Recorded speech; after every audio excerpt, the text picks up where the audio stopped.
You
are now rocking with I'll Be Anywhere.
Hello and welcome.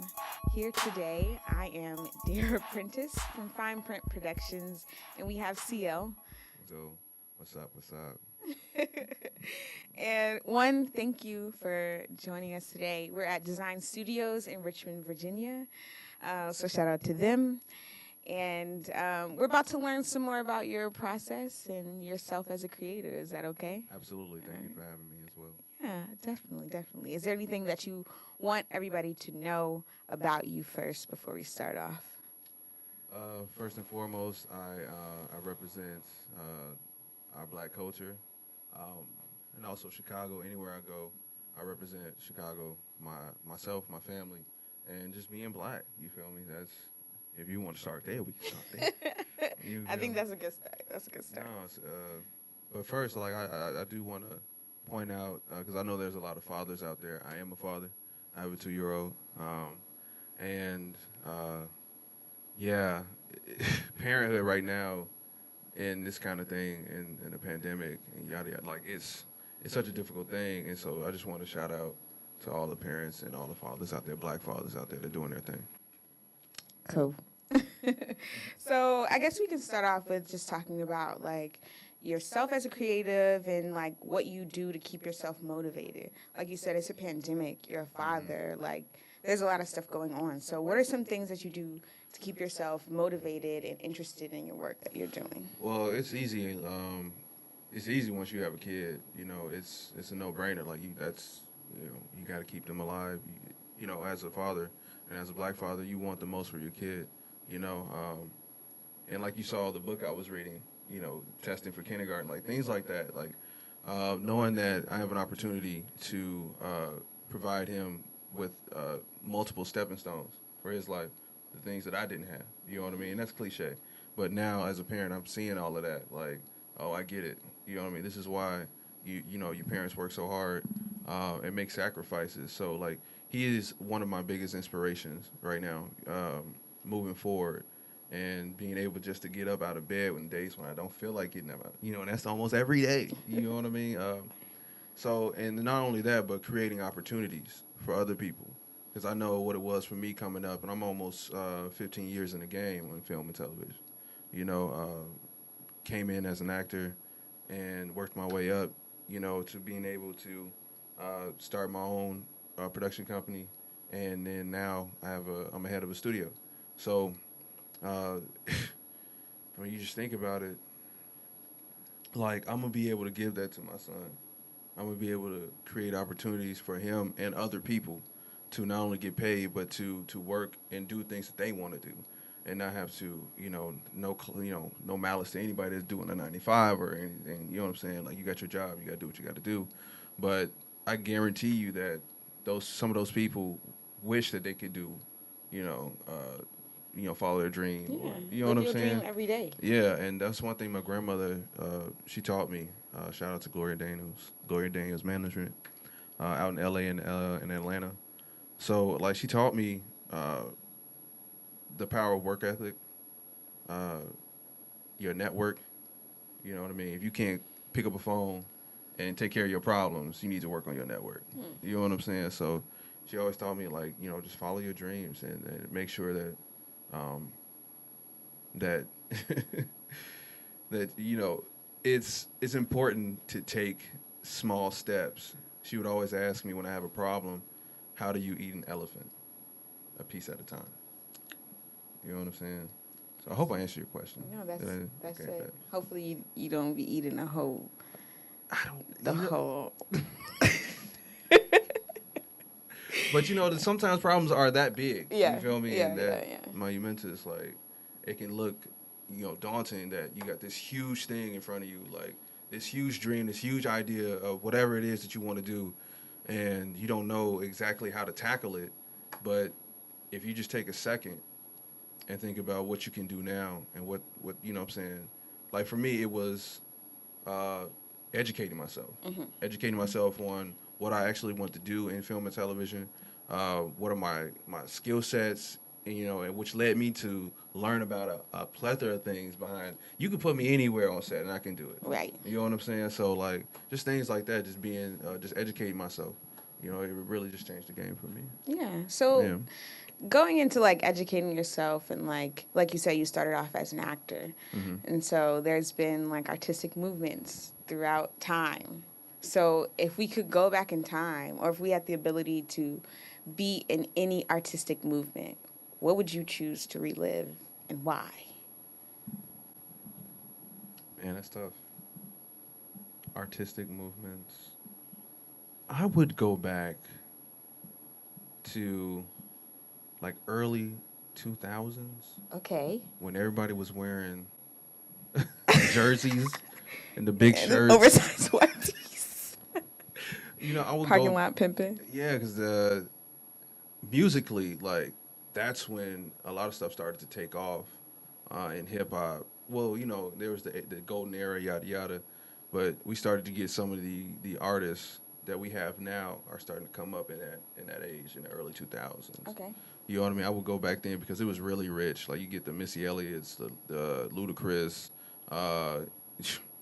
pretty much everybody on the East Coast was stomping too. So, like, it was just a really rich time for art, for culture, and I would educate myself because back then I didn't know that I was an artist. Okay. But I used to write a lot. I got notebooks full of stuff, like just my thoughts, poetry, things like that.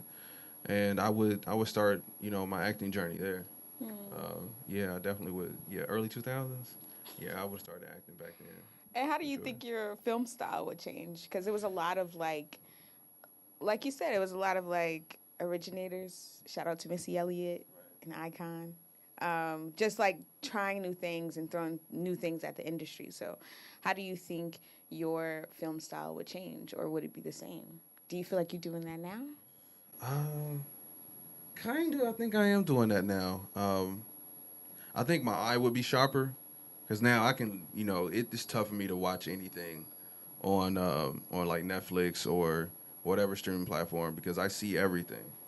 I see the lights, I see the camera angles, I see, what the director is trying to do, why they put, this here, or, why we're using this kind of lighting, everything. I can see the whole production.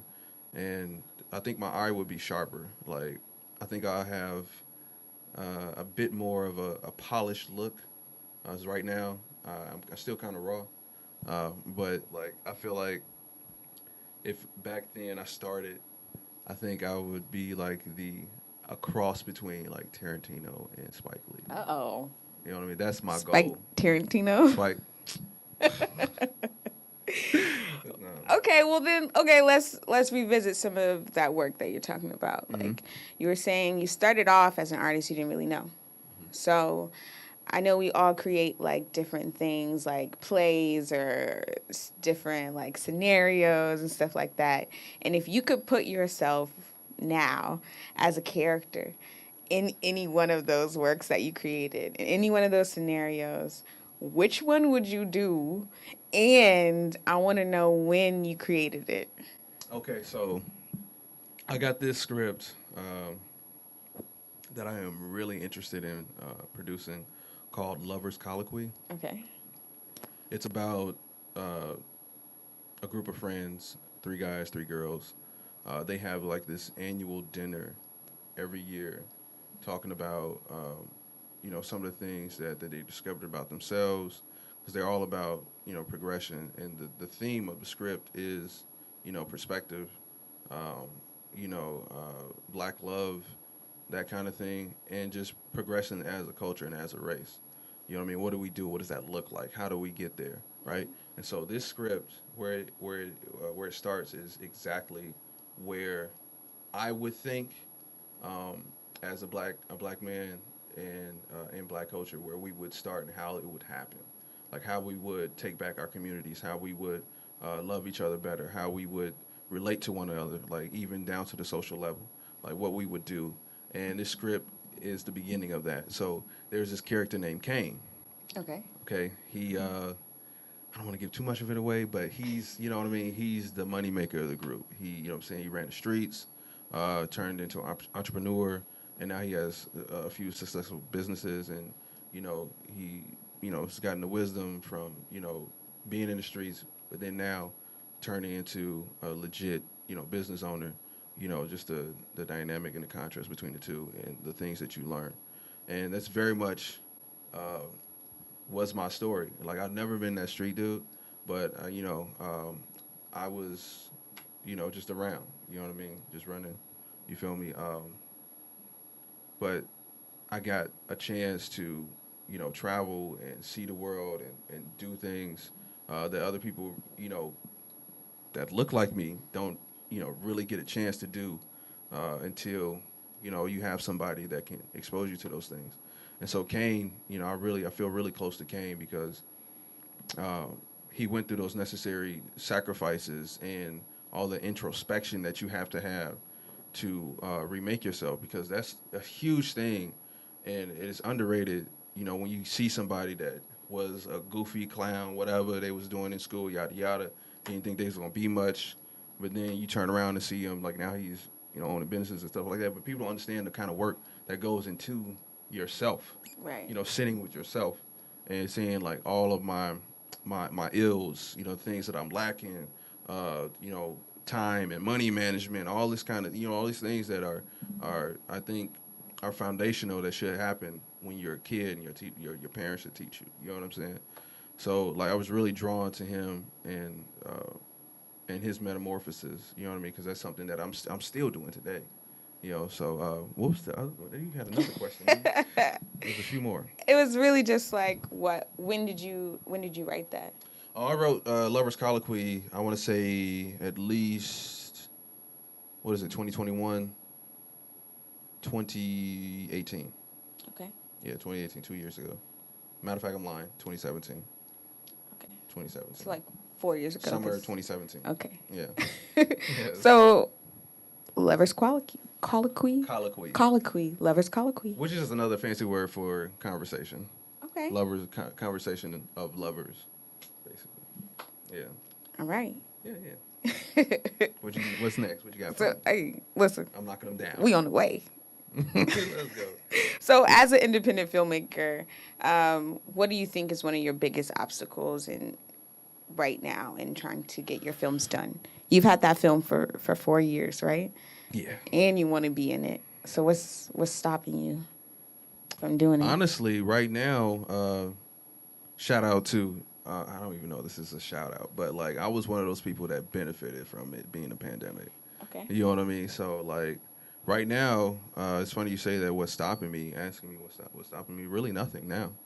I was able to put myself in a position during this time in the pandemic to get my business together, get all of my projects together. What in terms of priority, and really get the money together because it's just money. You know what I mean? Just getting the capital together, getting the teams together, the crew members together, and then scheduling. This really is. And to be honest with you, it's nothing stopping me now. But only, just finding capable hands and being able to pay those hands. 'Cause I believe in paying people. I don't think that you should. Nah, man. People give you your time. You got to give them something or a barter or something. You got to, you got to, man. Because you think about it, like, there's this thing we're standing on in our studio, opportunity, inspiring creativity through opportunity. If you think about anything in the world, right? Anything that was built, anything that you can tangibly touch, see, whatever, it first had to be inspired, then it had to have an opportunity to be created. And that's the cycle of everything.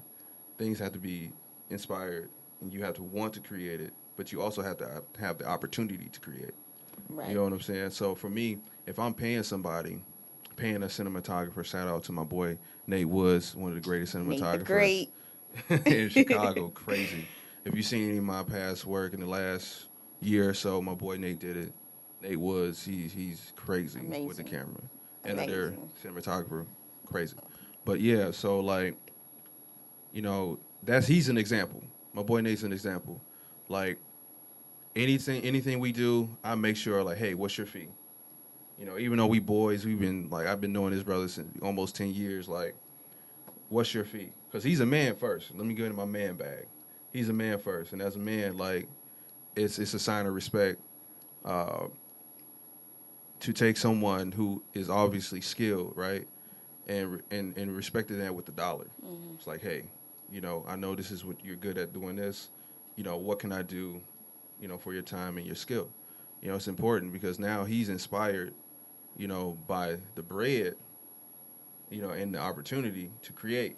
And now, I got somebody that's, really good at what he does, and he's just going to make me better. And all I have to give him was some money, and that's it. Like, come on. Like, if it's just money, you know what I'm saying? And money is just a tool, you feel me? Yeah. And you got to get me out my soapbox because I started talking about money. It was connecting. It was connecting, so I was gonna let you run it through. It's just important. But it's really important. While we're kind of talking about like that part of the process, could you walk us through like a quick version of how you got your script to screen?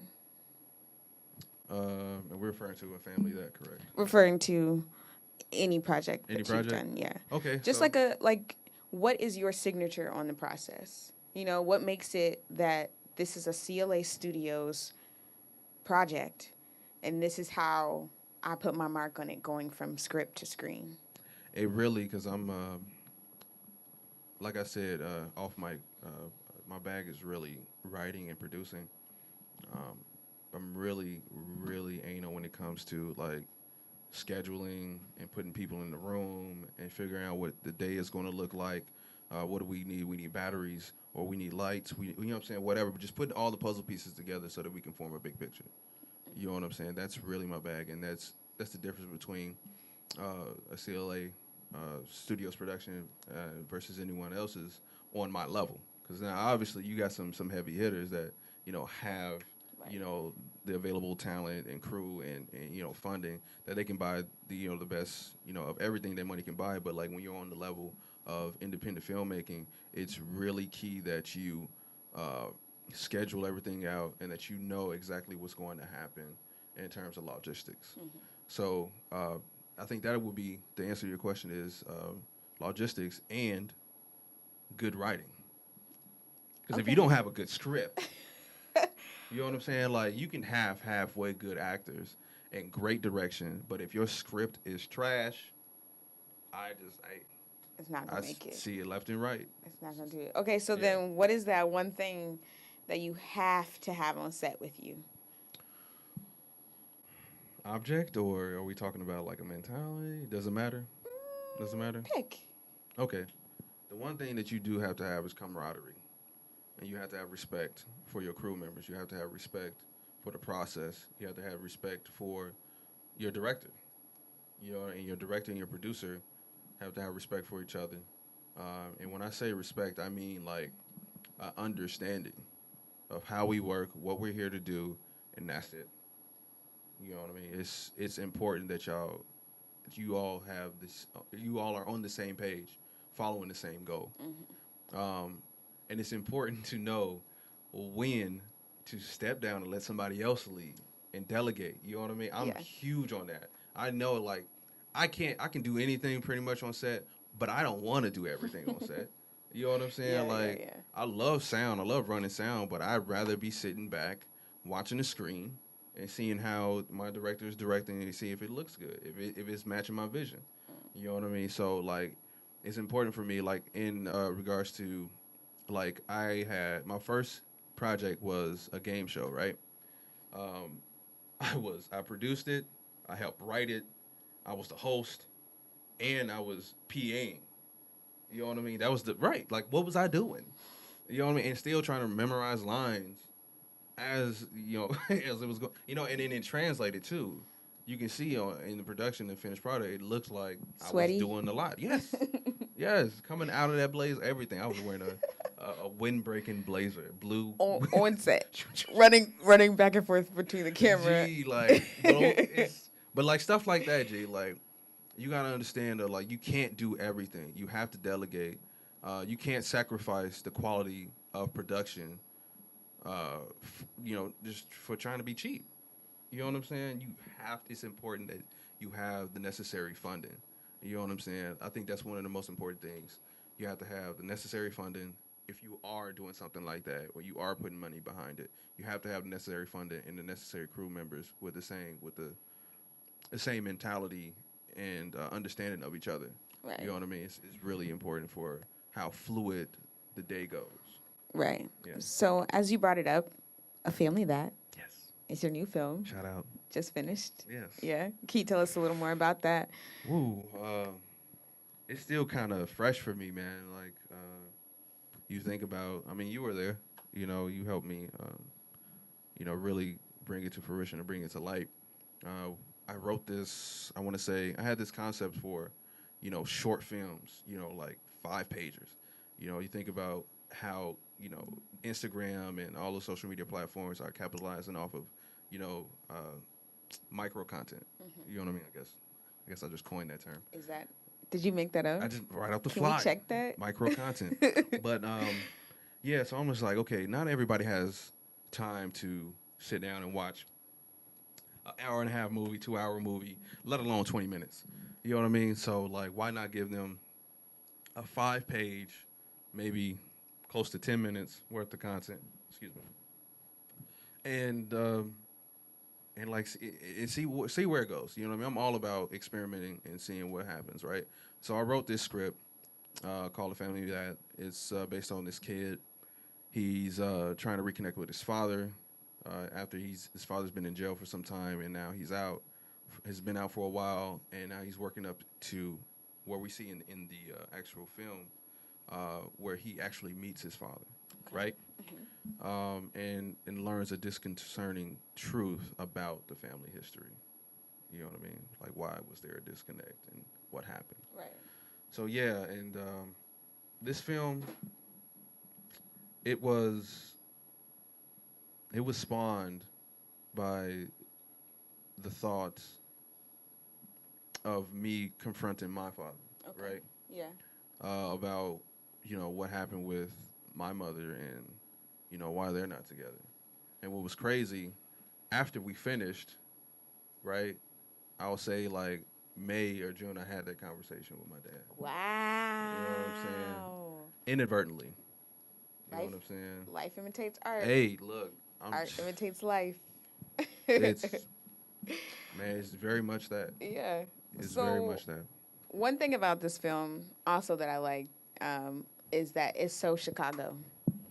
You had Chicago actors in Chicago.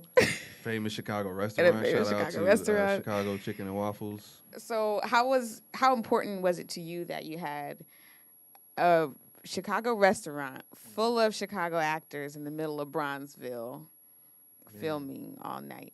Which Bronzeville, for those who don't know, is historically artistic. Yes. If you know Hebrew Brantley, like Yeah, just to name a one. beloved neighborhood. Yeah. Beloved neighborhood. Well, that was an interesting night, to say the least. Of course, this film was my like debut like producer shit. Like, you know what I'm saying? Like, this was my coming out film as a producer, right?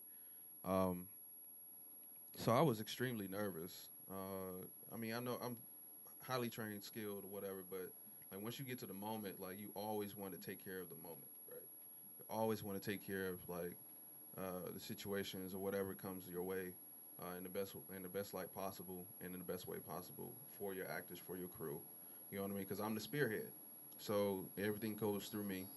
And I was really thinking about that on the day, even the day before, like planning up to it, like really just taking care of the moments so that, you know, it translates on camera, right? Creating an environment for the crew and the cast members where they felt safe in performing and or, you know, carrying out their duties, you know. So did I answer your question? No, not at all. What was your So, question? how important was it for you to have, you know, those Chicago actors there? Because you could have gotten actors from anywhere. You could have, you know, like chosen to do, like make your own set. It didn't actually have to be a restaurant type thing. How important was it for you to do that? I wouldn't say I would use essential. It's essential. It was essential for me to have, you know, this location with these actors, and in the city that made me like who I am, man. And like, it's basically a tribute back to like giving back to artistry, giving back to the culture, giving back to the artists themselves. You know, who work so hard, man. My shout out to my boy Divine. Divine, he's one of the, if I had to say, one of the most natural actors I've seen on screen, and that's really saying something for him. Because I've been all over the world doing, you know, theater festivals. I performed on crazy stages, you know, and have touched elbows with some great actors. And I think Devon is one of the best. You feel me? Shout out to him. He was he's the father in the film, and it's important for me to have him as the father because I wrote the role for me as the father. You know what I mean? But then, like I was saying earlier, off mic, that acting is it's so near and dear to my heart, like spiritually, like because I've done so much work, you know, on myself through acting. I know what it takes to be in front of the camera or on stage, and at the time I didn't think that I had what it took to, you know, portray the character right. So I was like, who else can I depend on to take care of this character and bring him to light in a way that, yeah, I guess I see fit, but is natural and is real, and it would translate well. And that was Devon. That was him. It just fit well, and I think like Chicago, Chicago actors and Chicago performers, because of the geographical location and what the industry and how the industry parallels and how it moves with that, we have to go through so much to do what we have, you know, to be able to do what we want to do. You know, everyone knows our winters are trash. You know what I mean? Think about being an actor, having to go to rehearsals, having to go to tech runs, having to go see shows, having to go get your, you know what I mean, outfits or whatever for auditions, 6, 7 auditions. I was that guy. You know what I'm saying? Going through the summers and going through the falls and the winters and the down seasons and pilot seasons and having 6 or 7 auditions and, you know what I mean, and still working, you know, jobs. And, you know what I mean? Like, it's different for Chicago. Yeah. It's different for Chicago artists. It's real. So me being able to write a film, produce it, and then have all of the people that I came up with, you know what I mean, through the audition ranks and all the casting calls and seeing all these people and being able to get an opportunity, without even having to audition them. It's monumental for me. Like, it's monumental for them. Like, So you really seem like you have everything together. It's great. The package. So what's one thing, I'm curious to know, that you don't have figured out, that you can admittedly say you don't have figured out and you can use some help with? man, I would say, like, scheduling. Okay. Scheduling. I'm getting a better hold of scheduling. But you know what? I take that back. Like, I have like this Superman complex. Like, I feel like I can just do anything and everything. like, yeah, you need this. I got it. I got you. No problem. Right. But without considering like the workload I already have. You know what I mean? And that's probably delegating, scheduling, and delegating. Because like it's hard to trust somebody with your baby. Like, everything that I do, I really put my all into. So like it's really important for me, whoever I give tasks to, that they understand like I compete and I expect things at a high level. Just even personally and on the business side too. Like, I expect greatness. I want to be, like, not even want to be, I am great, right? So like doing that in the moment and being that in the moment like takes a lot of energy, right? So it's imperative for me to have somebody that understands that and are willing to step up to that challenge if they're not there. So just really, okay, again, like scheduling, delegating at times, but trusting others. That's probably one of the biggest things, is trusting somebody, crew member or whoever, to do what they say they're going to do. Yeah. Be consistent.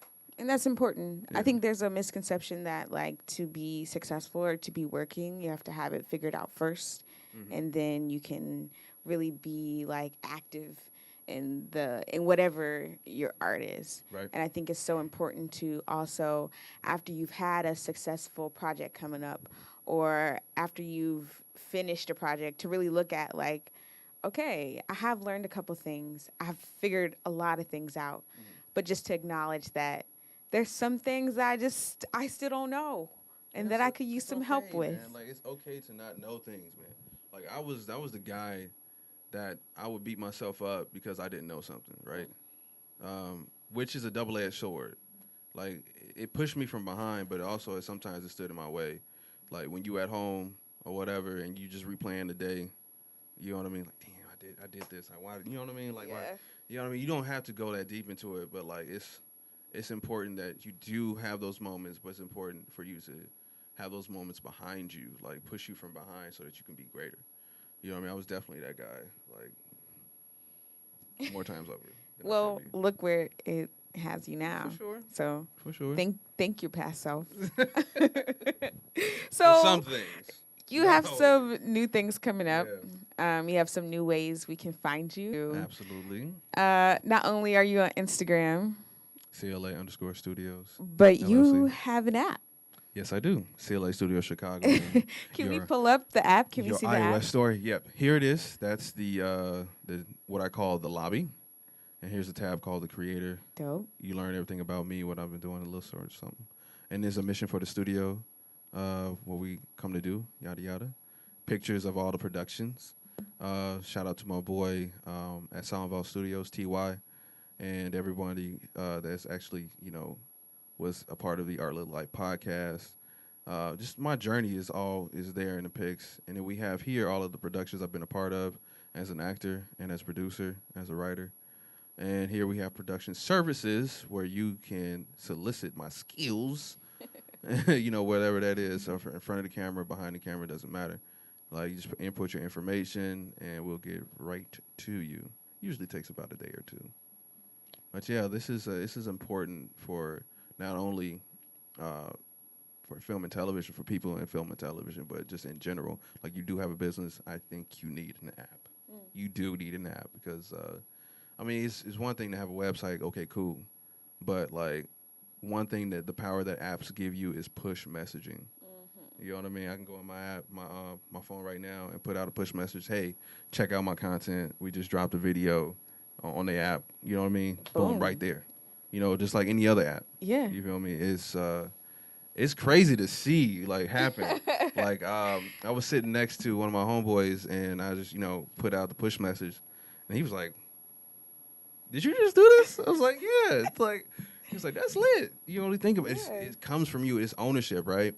Ownership is key, like especially in the natural world. But now we're moving into more digital things. Right. You know what I mean? Having ownership there, like it's people get an app. Plus the accessibility. Get an app. And shout out to my boy Steve Nolan at the Black Podcast app. He designed the app for me to shell and really let me have full reign in designing everything that you see here.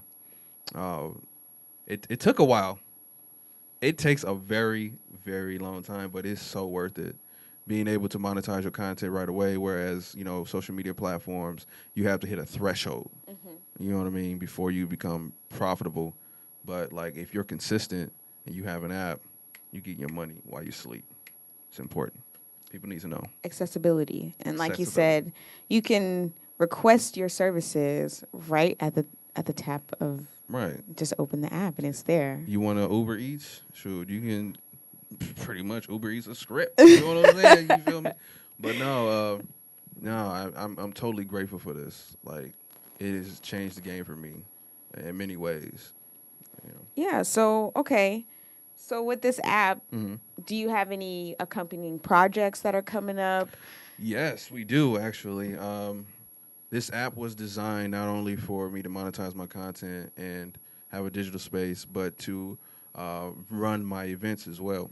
We have the 5 Minute Magic Film Festival, which was what a family that was made for, in a sense, is to show people what you can do with a 5-page script. And with 5 Minute Magic, we're going to have people, screenwriters, artists, whoever you are, you want to participate in the festival.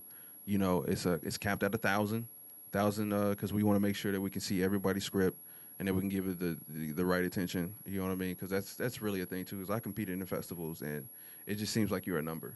So I wanted to cap it at 1,000 so that people understand that, like, hey, my script is being seen, right? So with the festival, again, creating opportunity, inspiring creativity through opportunity. We have a festival here that people can go and submit to and create a work. You know what I'm saying? Something that you think is of quality and compete. And then have a monetary prize. As a result of competing, but also get your script made into content. Yeah. It's the first level. We picked 2 scripts, right? And of those 2 scripts, we make them. And once we make them, they go on to the film portion of the festival. Shout out to Dominic Taylor. What's up, Dom? At UCLA, the chair for UCLA's film, television, and acting department. He's been instrumental in my career and developing me and develop the mentality I need to have as an actor and as an artist. Man, and as a writer, like recently. And he is going to be our judge, our finals judge. So he's going to see the finished work for whoever's going to compete. And it's really, I can't state how proud I am, not even just of myself, but just the individuals like yourself and people who have helped me along the way, and how grateful I am for their help, because they didn't have to do it. You didn't have to do it, right? But obviously, because of my work ethic and the things that I do believe and the way I carry myself, people, thought to help me, and Dom has been one of those people who has always been there to, answer any of the questions, or if I just don't got it, in the day, he's there to pick me up and show me the right way, or a way that I can go. So his involvement in the festival as a judge, I'm honored. So shout out to him. That's dope. I'm glad that you have this like really rich community. You can kind of see it in the way that you work. and that it spreads from the heart outwards. And I'm just really excited also for you to have this app to reach more people. Exactly. Because everybody got a phone. To get that experience. Everyone You know has what a I'm saying? phone. Everybody has a phone. Okay. So when is this app available? The app is available right now, but we have not made it like a public, I guess PR push for it yet. Starting now. We're trying to wait for Google and the whole Android game to catch up. I don't know why Apple was so much quicker. I thought Apple was going to be the one that took forever. You feel me? But it's Android right now. But no, it's available in your iOS store. I'm going to put a link in my bio for those Android users where you can use the web version of the app. Dope. And so when is the 5 Minute Magic Film Festival going to be available to us? Will we get it in the app? Are we going to get a push notification? You will get a push notification, and you might see some sponsored ads. You feel me? So, no, we're going to make 5 Minute Magic live during the premiere of... Premiere? Dun, dun, Absolutely. There is a premiere for A Family That coming up on August the 29th. It's been a long time coming. We filmed in March, did a lot of editing throughout the spring and summer, and now it's here. Now it's finished. It looks amazing. I can't wait for people to see it. I'm so proud of the work and proud of the work you and the rest of the crew members have done. The way it came out, I couldn't imagine it any better. So the premiere is coming up Sunday, August 29th at City Point Lofts. That's on Michigan in Chicago. So look it up, City Point Lofts. Are there tickets? How can we support? How can anyone support? Tickets will be available pretty soon, but you can download the app and sign up now so you can get the push message when it is available. So through the app, I'm getting notifications about releases. I'm getting festival notification, content creation. Pretty much anything and everything. Oh, dope. Yeah. I'm excited for this to come out, too. Yeah. I think just the whole experience, filming it, putting it together was so fun. It was. You made it a lot of fun with all the jokes. Look, if we gonna be here for 12 hours. First of all, it was 10. We gonna laugh. It was 10. We gonna stay up. But you know what? You know what's funny about that night? We had a lot of moments where we called laughter. Shout out to Messi, Messiah. Oh. For that high-pitched yell, boy. We ain't gonna say why you was yelling, but... Never forget, though. Yeah, I know you were singing, but I didn't know you had the... falsetto. Oh, man. It's killing me. But shout out to my boy. Well, but we have a trailer today. Yes, we do have a trailer. And we're... Cut by the great Nate Woods, my boy. So before we go off to this trailer, don't forget A Family That premieres August 29th. Chicago premiere. Get on the app to make sure you stay up to all the new notifications for CLA Studios. Yes. Anything else that you want to say before we go out with this trailer? Oh, man. Again, I'm grateful. Just grateful for the opportunity. Grateful for the ability to give somebody else an opportunity for them to be inspired to create and continue in that cycle. Yeah. Beautiful. So, ladies and gentlemen, this has been Dara Prentiss with Fine Print Productions and CL from CLA Studios. Here is A Family That.